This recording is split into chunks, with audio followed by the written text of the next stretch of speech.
Have you ever wondered how your phone just knows how to find every picture you have of your dog?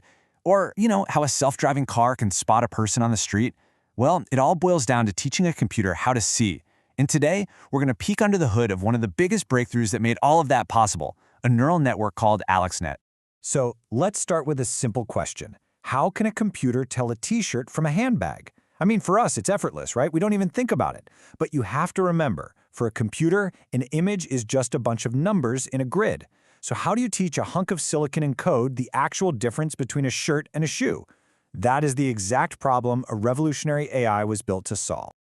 All right, let's get into it. We have to go back to 2012. A model called AlexNet, built by Alex Krizhevsky and his team, shows up on the scene. And it didn't just move the goalposts. It basically invented a whole new ballgame. This wasn't just a small step forward. It was a massive leap that really kicked off the whole deep learning revolution we are living in right now. So at its core, AlexNet is what we call a deep convolutional neural network, or a CNN for short. The easiest way to think about it is like an artificial brain that's kind of inspired by how our own visual cortex works. It's specifically designed to find patterns in images, and the methods it pioneered, well, they're now the absolute foundation for pretty much all modern computer vision. So what was the secret sauce? This quote really nails it. There were 3 key ingredients that made AlexNet so incredibly powerful. Something called ReLU, another thing called Dropout, and using GPUs for training.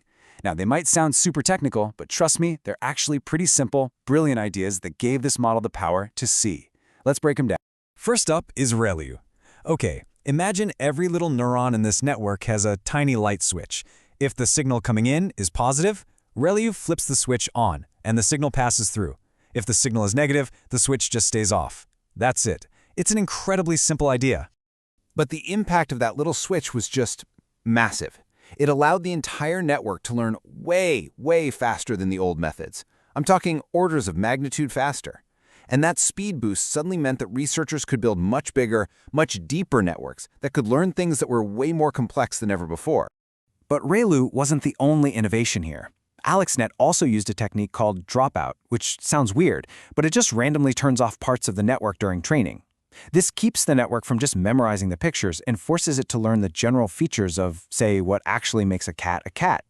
Then there's max pooling, which is kind of like squinting at an image to get the basic idea. It simplifies things, helping the network focus on only the most important details.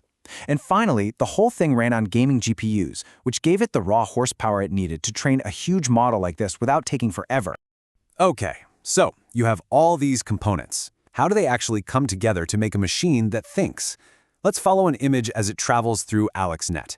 You can think of it like a really sophisticated assembly line, where the raw image gets refined and understood step by step.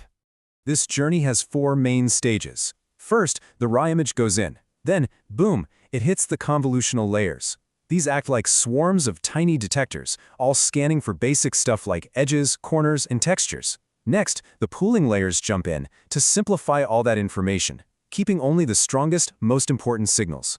And finally, after a few rounds of this, the refined information gets sent to the classification layers, which look at all the high-level patterns and make the final call. Yep, that's a handbag. And this table here really shows that assembly line in action.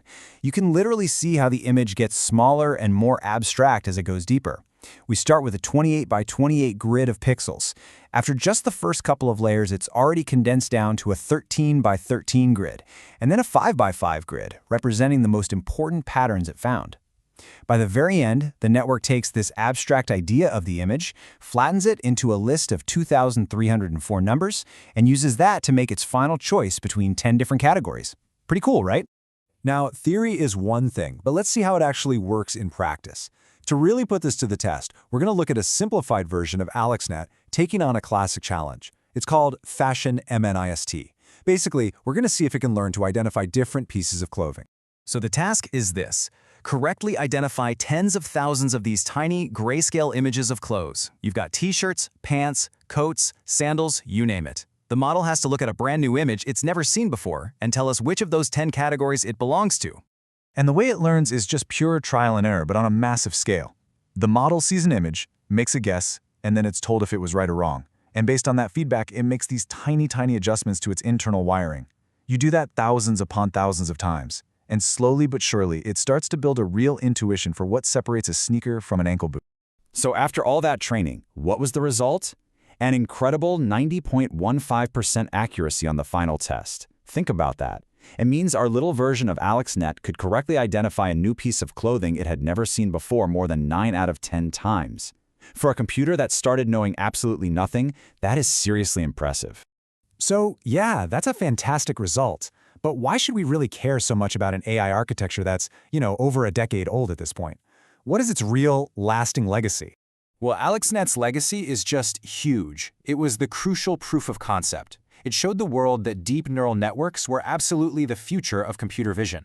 And its basic building blocks, those convolutional layers, the ReLU function, the pooling, they are still the fundamental pieces of even the most advanced AIs we have today. It really did pave the way for everything from AI that can diagnose diseases to those incredible image generators that are popping up everywhere now. So here's the big takeaway. An architecture that was designed over a decade ago, built on just a few clever, simple ideas, can be taught the incredibly complex task of seeing. It started a journey that we are very much still on today. And that leaves us with a really fascinating question. If this is what we could do back then, what complex, subtle, or maybe even invisible things will the next generation of AI learn to see?